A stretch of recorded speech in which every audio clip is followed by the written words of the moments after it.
Good morning.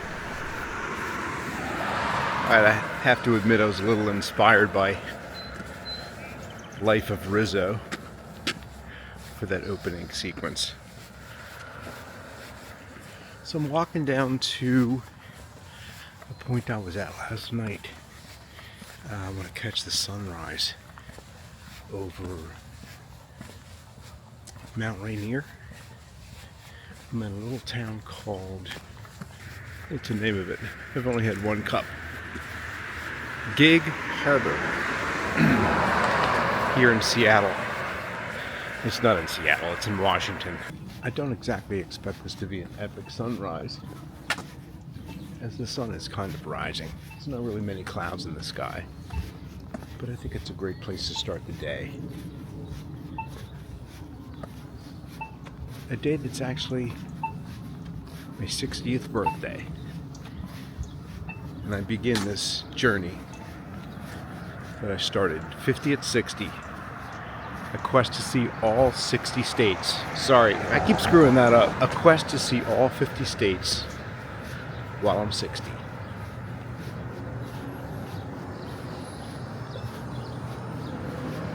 Did I mention I love travel?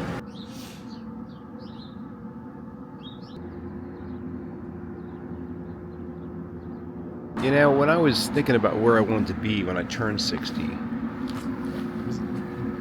was thinking about it a little bit more than I would have imagined. I would have thought. I mean, these things never really have been moments for me. I guess my ex-wife would probably tell you different. Maybe when I turned 40, it was a big deal for me mentally. But, you know, I do a lot of events, special events for others, and they celebrate moments like this with huge quantities of people, big parties. I'm not really that kind of person. I'm more of an introvert, I guess, and enjoy my time alone, especially when I travel.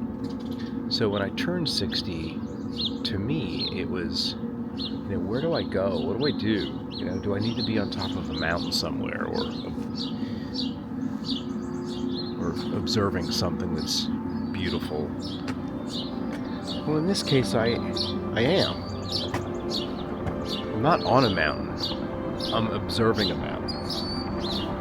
The sunrise over Mount Rainier from the beautiful port town of Gig Harbor. And loving life.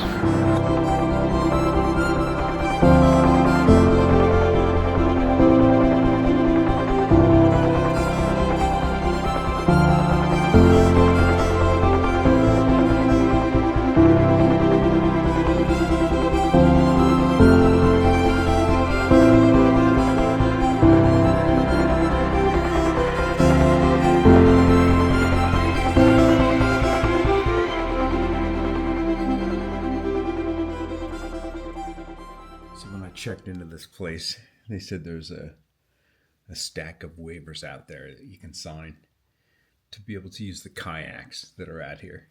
I was like, hey, that might be kind of cool on my birthday. It's like 50 degrees out. That ain't happening. You know, I was talking to my friend Frank about this project yesterday.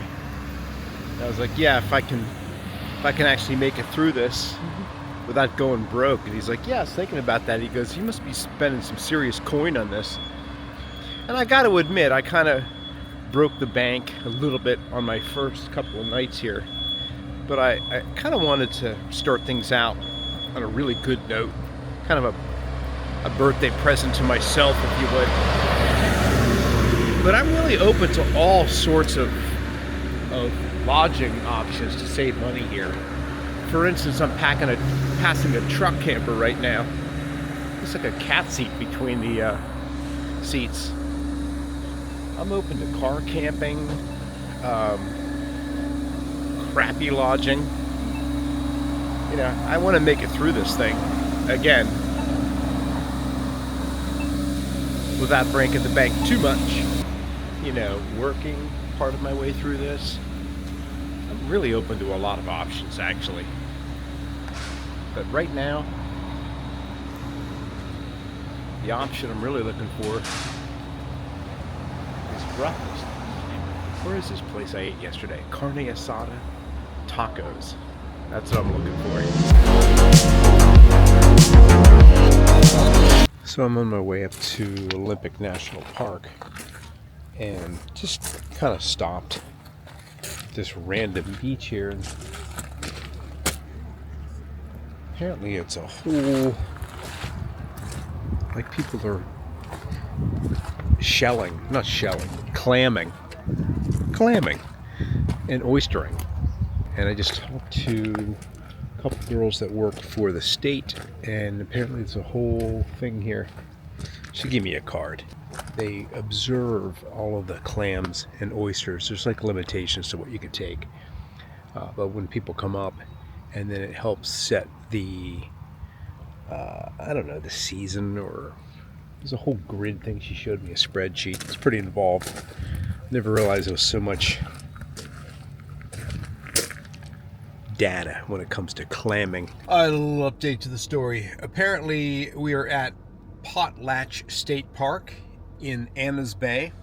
So before I take off, just to clarify, if one were to clam, they could clam here, or if there was a group of them, like a club, it could be considered a club of clammers. All right, it's time to go. So back there, I saw a tent, had some food in it.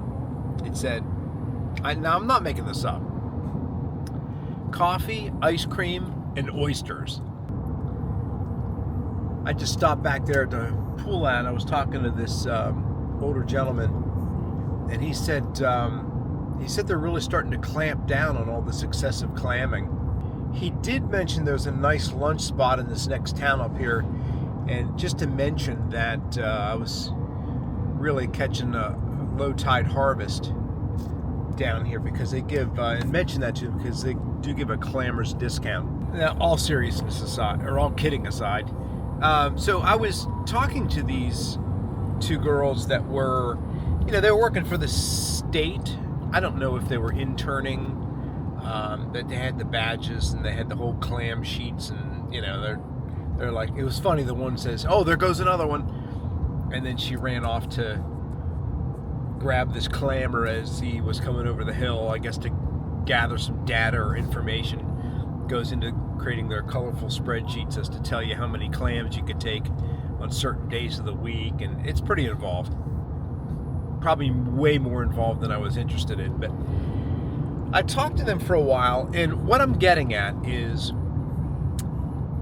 not only is this a personal journey for me to go to all 50 states in 1 year, I want it to be a little bit more about me learning about other things that are going on. And I was kind of like setting myself up for this challenge that I would do an under 5-minute documentary on somebody interesting in each state, which would be a huge undertaking if I decided to try that. But I just realized as I was talking to these, I don't know, what do we call them? Clamming regulators. It would have been interesting for me to record that and maybe put a little short together for that. But I didn't. And will I do this? I don't know. Oh, this is an RV park. Check out. I could rent a cottage here. Check that out. These are all cottages for rent. I should have stayed here. Cute. Lavender fields behind here in various places that are not even close to In Bloom. In fact, I went by a place called In Bloom Farms, and they're not in bloom, of course. Nice name. Nice try. Mike stops in the middle of the road for video. Check this out. There's cool homes that are right on this road. Mountains in the background. And then this is their view.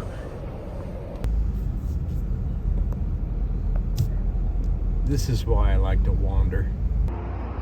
Stopped at a rest area here in Washington. They got these little restroom cabins. What do I rent these things?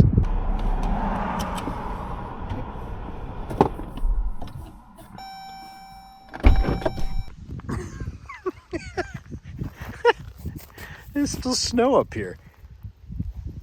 Dirty from all the cars, but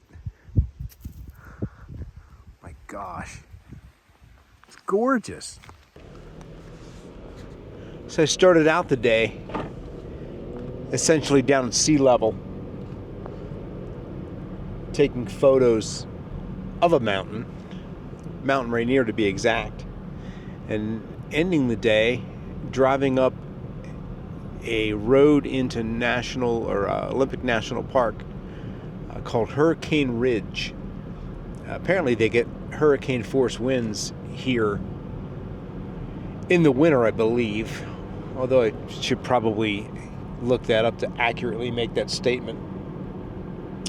It's gorgeous, and I just got out of the car to switch back and verified it is in fact snow. And yeah, it's really nice up here. I don't know what kind of view I'm going to have, but I am enjoying the journey. It's not even about getting to a destination. As far as I'm concerned, this is the destination. I would love to come up here for sunrise, but I don't know if they open the gate. I'm looking to the left over here, which you can't really see in the camera the way it's positioned. And it's just nothing but white snow and evergreens. Probably see it on this turn here.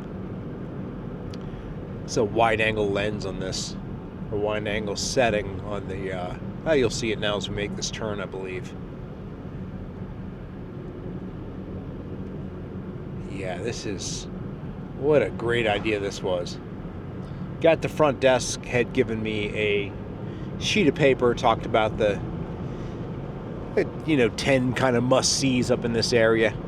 Although I've done a lot of my own planning and I had read all about these places. I know I was here before. I did an event at, it was either when I did the event for lighting one of the golf tournaments up here, or when I went to Friday Harbor in the, oh my gosh, look at this. Holy crap. Oh my gosh, there's like from left to right. Oh my god. Holy shit. From left to right, it's snow. Oh my god, I can get out up here. Killer. Getting out of the car.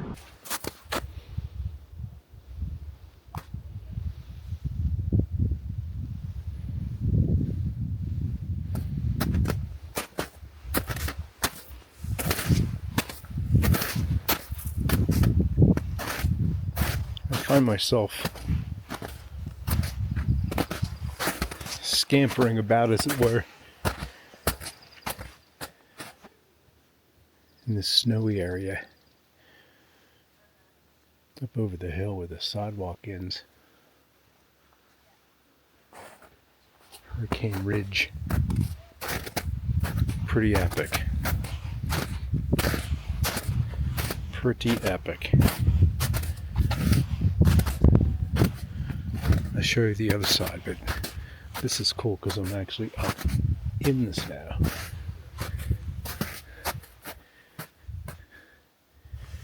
That's Vancouver Island down there, I believe.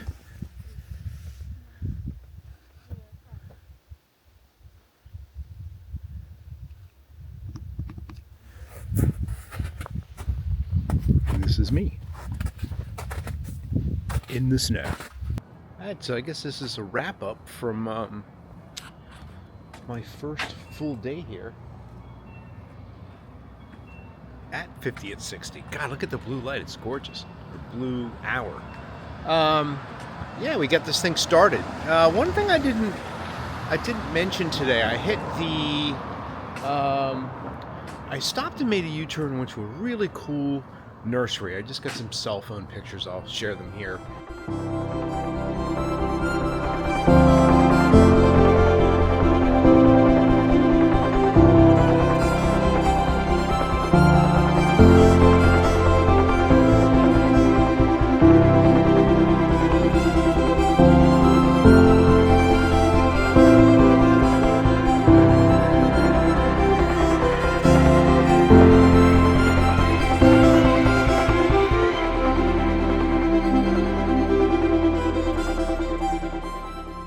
highly recommend that.